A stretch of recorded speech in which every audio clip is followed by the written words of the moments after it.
வணக்கம், நான் தான் Shabdeena. Welcome back to Shabdeena's kitchen. நம்ம சேனலுக்கு இந்த கோபி மஞ்சூரியன் எப்படி பண்ணுறது பார்க்க போகிறோம். இந்த காலிஃப்ளவர் வச்சு இந்த கோபி மஞ்சூரியன் வந்து ஆக்சுவலாக வந்து எப்படி பண்ணுறாங்க, நிறைய பேர் வந்து சில்லி பொருட்லாம் போட்டு ஃப்ரை பண்ணுறாங்க. இந்த பேட்டர் ஃப்ரை பண்ணும்போது அப்படி பண்ணக்கூடாது. ஜஸ்ட் லைட்டாக கார்ன்ஃப்ளவர் போட்டு பேட்டர் போட்டு டஸ்ட் பண்ணிவிட்டு அதுக்கப்புறம் ஃப்ரை பண்ணணும். ஃப்ரை பண்ணி அந்த சாஸ் கரெக்டான டெக்ஸ்சரில் எப்படி கொடுக்குன்னு பார்ப்போம். அதுக்கு முன்னாடி இந்த டிஷ்ஷுக்கு தேவையான பொருட்கள் பார்த்தலாமா? கோபி மஞ்சூரியன் தேவையான பொருட்கள்: காலிஃப்ளவர் 500 கிராம், பூண்டு 1.5 டீஸ்பூன், இஞ்சி 1/2 டீஸ்பூன், பச்சை மிளகாய் 1/2 டீஸ்பூன், ஸ்ப்ரிங் ஆனியன் தேவையான அளவு, பெரிய வெங்காயம் 2, குடமிளகாய் 1, tomato ketchup 3 table spoon, chilli sauce 1 table spoon, light soya sauce 1 teaspoon, vinegar 1/2 teaspoon, உப்பு தேவையான அளவு, கார்ன்ஃப்ளவர் 3 டேபிள் ஸ்பூன், சுகர் சிறிதளவு, மைதா 1 டேபிள் ஸ்பூன். இதாங்க இந்த ப்ரிப்பரேஷன் தேவையான பொருட்கள். இப்போ நம்மக்கிட்ட இருக்க இந்த காலிஃப்ளவரை நான் கட் பண்ணி ரெடி பண்ணி வச்சுருக்கோம். இந்த காலிஃப்ளவர் வந்து 2 விதமாக பிளான்ச் பண்ணலாம். ஒன்று வந்து சுடு தண்ணி டைரெக்டாக அதில் ஆட் பண்ணி நம்ம 20 நிமிஷம் வச்சு அதுக்கப்புறம் க்ளீன் பண்ணி யூஸ் பண்ணலாம். அப்படி இல்லைனா கொதிக்கிற தண்ணியில் இந்த காலிஃப்ளவரில் போட்டு 20% வந்து குக் பண்ணி எடுத்து ஃப்ரை பண்ணலாம். நான் இப்போ என்ன பண்ணுறேன்னா, நான் டேரெக்டாக வந்து இந்த காலிஃப்ளவர் சின்ன சின்ன பூவை கட் பண்ணி வச்சுருக்கேன்ல, இந்த காலிஃப்ளவர் கொதிக்கிற தண்ணியை இதில் ஆட் பண்ணி கொஞ்சம் லைட்டாக சால்ட் ஆட் பண்ணி 20 நிமிஷம் விட்டுருக்கோம். இப்படி விட்டிங்கன்னா உங்களுக்கு வந்து அந்த காலிஃப்ளவர் நல்லா க்ளீனாக ரெடி ஆகிடும். அதுக்கு பிறகு தண்ணி வடிகட்டி முடித்த பிறகு இப்போது இந்த காலிஃப்ளவர் ஃப்ரை பண்ணுறதுக்கு தேவையான பேட்டர் ரெடி பண்ண போகிறோம். அதாவது எப்பவுமே பேட்டர் ரெடி பண்ணும்போது வந்து நீங்கள் வீட்டில் பஜ்ஜி மாவு கரைப்பீங்களா, அந்த மாதிரி பண்ணக்கூடாது. இந்த மஞ்சூரியனுக்கு ஜஸ்ட் லைட்டாக அந்த காலிஃப்ளவரோட இந்த கார்ன்ஃப்ளவர் மைதாலாம் மிக்ஸாக இருக்கணும். சரிங்களா? இப்போ வந்து கார்ன்ஃப்ளவர் வந்து 3 ஸ்பூன் போட்டிருக்கேன். அதுக்கப்புறம் மைதா 1 ஸ்பூன் போட்டிருக்கோம். அதுக்கப்புறம் வினிகர், கொஞ்சம் லைட்டாக சால்ட், இதெல்லாம் போட்ட பிறகு ஜஸ்ட் லைட்டாக அப்படி மிக்ஸ் பண்ணணும். எடுத்த உடனே தண்ணி ஆட் பண்ண வேண்டாம். அந்த காலிஃப்ளவரோட கொஞ்சம் அந்த மாவெல்லாம் மிக்ஸ் ஆன பிறகு கொஞ்சம் லைட்டாக தண்ணி தெளிக்கணும். தண்ணி ஊற்றக்கூடாது. தண்ணி ஜஸ்ட் லைட்டாக தேவையான அளவுக்கு நம்ம தண்ணி தெளிச்சிங்கன்னா உங்களுக்கு வந்து அந்த காலிஃப்ளவர் கரெக்டாக கோட்டிங் ஆகிடும் அந்த மாவோட.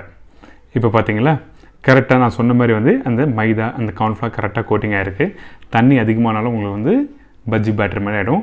நீங்கள் எடுத்த உடனே மாவு மிக்ஸ் பண்ணிவிட்டு அதுக்கப்புறம் காலிஃப்ளவர் போட்டிங்கன்னா உங்களுக்கு வந்து கரெக்டாக அந்த டெக்ஸ்சர் கொடுக்காது. அதனால தான் ஃபஸ்ட்டு எடுத்த உடனே வந்து காலிஃப்ளவர் மேலே மைதாவோ அதுக்கப்புறம் கார்ன்ஃப்ளவர் போட்டு மிக்ஸ் பண்ணியிருக்கோம்.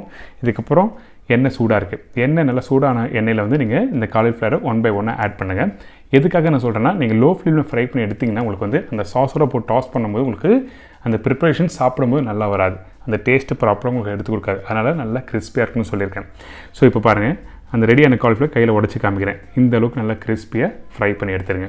இதுக்கு பிறகு இன்னொரு பேனில் வந்து 1 டேபிள் ஸ்பூன் எண்ணெய் ஆட் பண்ணியிருக்கேன். அதுக்கப்புறம் பூண்டு, பச்சை மிளகாய், இஞ்சி இது எல்லாத்தையும் ஆட் பண்ணியிருக்கோம். நம்ம வந்து எப்பவுமே வந்து இந்த பூண்டோட அளவு அதிகமாக இருக்கணும். மற்றது எல்லாமே வந்து 1/2 டீஸ்பூன் போட்டால் மட்டும் போதும். இது எல்லாமே கோல்டன் ப்ரௌன் ஆன பிறகு நம்ம பொடிசாக கட் பண்ணி வச்சுருக்க இந்த வெங்காயத்தை ஆட் பண்ணுறோம். வெங்காயம் ரொம்ப இம்பார்ட்டன்ட். நல்லா ஃபைன் சாப் பண்ணுங்கள். ஃபைன் சாப் பண்ண ஆனியன் வந்து 2 பெரிய வெங்காயம் சொன்னல, அதில் வந்து 1.25 அளவுக்கு வந்து இந்த வெங்காயத்தை பொடிசாக கட் பண்ணி போட்டிருக்கேன். இந்த வெங்காயம் குவான்டிட்டி அதிகமாக இருந்தால் தான் இந்த மஞ்சூரியன் சாஸ் நல்லா அதிகமாக வரும். சரிங்களா? இந்த அளவுக்கு 50 to 60% அளவுக்கு நல்லா வதக்கி எடுத்துருங்க. நீங்கள் வீட்டில் பண்ணும்போது ஃபஸ்ட்டு சாஸ் ரெடி பண்ணுங்கள். அதுக்கப்புறம் ஃப்ரை பண்ணலாம் காலிஃப்ளவரை. ஏன் கேட்டிங்கன்னா, நீங்கள் ஏற்கனவே ஃப்ரை பண்ணி வச்சுட்டு அதுக்கப்புறம் சாஸ் போட்டு டாஸ் பண்ணும்போது உங்களுக்கு வந்து சாகி ஆகிடும். ஸோ அதனால் வந்து நீங்கள் வீட்டில் பண்ணும்போது ஃபஸ்ட்டு சாஸ் ரெடி பண்ணிவிட்டு அதுக்கப்புறம் ஃப்ரை பண்ண காலிஃப்ளவர் போட்டு டாஸ் பண்ணால் கரெக்டாக வரும். இப்போது இந்த வெங்காயம் வதக்கியாச்சு. இதுக்கப்புறம் டொமேட்டோ கெச்சப் ஆட் பண்ணுறேன்.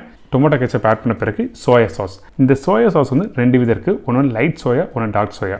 இந்த ரெண்டுத்துக்கும் என்ன வித்தியாசம்னா, உங்களுக்கு வந்து சால்ட்டோட தன்மையை குறிக்கும். ஸோ அதனால் வந்து இப்போ வந்து சோயா சாஸ் வந்து லைட் சோயா யூஸ் பண்ணியிருக்கேன். அதுக்கப்புறம் வந்து ரெட் சில்லி பேஸ்ட் ஆட் பண்ணியிருக்கோம். இந்த ரெட் சில்லி பேஸ்ட் வந்து நீங்கள் ரெடிமேடாகவும் கடையில் கிடைக்கும். இதோட பாட்டில் பார்த்தீங்கன்னா நீங்கள் ஒரு 40 to 50 ரூபா இருக்கும். அதே வந்து நீங்கள் வீட்டில் பண்ணணும்னு வச்சிங்கன்னா, நீங்கள் வினிகரில் வந்து காஞ்ச மிளகாய் ஊற வச்சு அதுக்கப்புறம் வேக விட்டு பேஸ்ட் பண்ணி எடுத்தீங்கன்னா இந்த பேஸ்ட் அடியும். பட் சின்ன போர்ஷனுக்கு என்னோட சஜஷன் நீங்கள் கடையிலே வாங்கிக்கலாம். அதுக்கப்புறம் எல்லா சாஸ் ஆட் பண்ணியிருக்கோம்ல, இதில் கொஞ்சம் தண்ணி ஆட் பண்ணி திருப்பி நல்லா குக் பண்ணுங்கள்.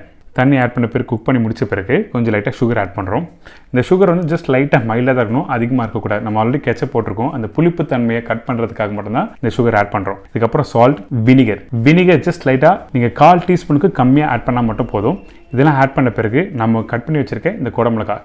சில பேர் குடமிளகாவை ஃபைன் சாப் பண்ணிவிட்டு இந்த வெங்காயத்தோடு போட்டு டாஸ் பண்ணுவாங்க. அது உங்களோட விருப்பம். நான் எப்பவுமே அப்படி பண்ண மாட்டேன். இப்போது இந்த கேப்சிகம், இந்த வெங்காயம் ரெண்டுத்தையும் வந்து நான் க்யூப்ஸ்மாக கட் பண்ணி இதில் டாஸ் பண்ணுறேன். இந்த டைமில் கொஞ்சம் லைட்டாக தண்ணி ஆட் பண்ணி இன்னும் கொஞ்சம் டைல்யூட் பண்ணிவிட்டு அதுக்கப்புறம் வந்து கார்ன்ஃப்ளவர் பேட்டர் இப்போ காமிச்சோம் பார்த்தீங்களா, அதாவது ஒரு 1/2 டீஸ்பூனுக்கு கொஞ்சம் லைட்டாக தண்ணி ஆட் பண்ணி நல்லா மிக்ஸ் பண்ணி அதில் அந்த டீஸ்பூன் அளவுக்கு தண்ணி இதில் ஆட் பண்ணியிருக்கோம். அதாவது கார்ன்ஃப்ளவர் பேட்டர் ஆட் பண்ணியிருக்கோம்.